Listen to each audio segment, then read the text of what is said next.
ఉత్సవాలు ముగుస్తాయి. మధ్యాహ్నం రంగం కార్యక్రమాన్ని నిర్వహించనున్నారు.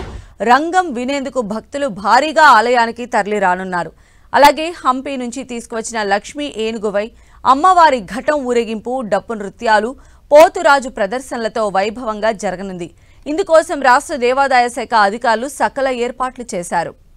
ఆషాఢమాస బోనాల పండుగను తెలంగాణ రాష్ట్రంలో విజయవంతంగా నిర్వహించేందుకు సీఎం రేవంత్ రెడ్డి హర్షం వ్యక్తం చేశారు. ఈ ఉత్సవం హైదరాబాద్, సికింద్రాబాద్లోని లాల్ దర్వాజా, సింహవాహిని, మహంకాళి ఆలయం, ఉజ్జయిని మహంకాళి, బల్కంపేట ఎల్లమ్మ, భాగ్యలక్ష్మి ఆలయాలతో సహా వివిధ ఆలయాల్లో జూన్ 26 నుండి జూలై 24 వరకు ఘనంగా బోనాల ఉత్సవాలు జరిగాయి. కాగా సీఎం రేవంత్ రెడ్డి జూలై 14న సికింద్రాబాద్ ఉజ్జయిని మహంకాళి ఆలయంలో పట్టు వస్త్రాలు సమర్పించి రాష్ట్ర ప్రజల సుఖ సంతోషాలు, ఆయురారోగ్యాల కోసం ప్రార్థించారు. ఈ వేడుకలను సజావుగా నిర్వహించినందుకు పోలీస్, జీహెచ్ఎంసీ, ఎండోమెంట్, విద్యుత్, నీటి సరఫరా శాఖల అధికారులు, సిబ్బందికి సీఎం అభినందనలు తెలిపారు.